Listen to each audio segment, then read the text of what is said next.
Okay, so you can see now that I've added the black outline to the image, so we can see everything a bit stronger. And of course, if you look at Frida Kahlo's work, you'll see that she does a lot of that, a lot of strong outlining. So we're just going to start exploring colour. So I'm just going to go in with the face with colour pencil first. I guess I'm going to make the face a bit red. I guess I'm doing that to kind of get across the idea of maybe struggling to breathe. But we can just use any of colours really. We're just going to try and bring some life into the image. And when you're using colour pencils, you'll see Frida Kahlo does this. She's constantly blending and mixing colour pencils together to create new colours. So there's a green and red be mixed together. Why not put a bit of red over that as well? So we're blending the colours together. Now she would possibly use a crayon, not necessarily a colour pencil, but a similar effect. Green, why am I using green a lot? Well, I guess we associate the colour green with illness, possibly. So that's my thinking anyway. You might notice I've also put in lots of 19s, the number 19 around the background, just as a kind of a reference to the COVID-19. I'm going to mix in a kind of a yellowy green here on the faces.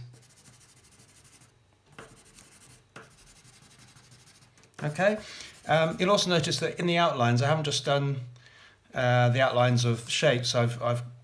Again, looking at her work, I've noticed that she often does these kind of tracer lines around things to show movement. See, around these circular faces, I've got these kind of black marks to show kind of movement as well. I'm going to go in a bit darker around. I'm going to use the pen again. I want to really bring out these lung shapes, make them look a bit more 3D. So I'm using doing kind of curvy kind of lines to do that. But then I'm going to go in with brown. I think I've got a brown felt tip here, just to make these really stand out.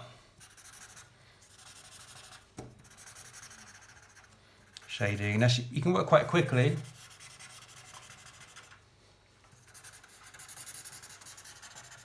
And so on and so on.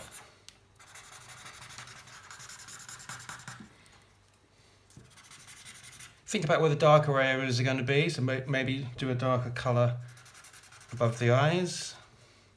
Go in dark above the eyes, because there's going to be shadow above the eyes, isn't there? So you can always go in darker around the nose area and there. And bring in a bit more colour down here, I think. And so on and so on. Okay, so I could, in time, develop that further. So have a go. Please don't just copy what I've done.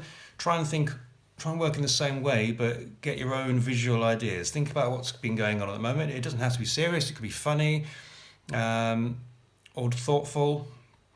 You can use words. Again, I've used things to do with breathing here. It doesn't have to be that. It could be something different. I'll leave it up to you. Explore the idea and come up with an image, A4, and try and use as much colour as you can. Okay? Have fun with it. All right, thanks. See you soon. Bye.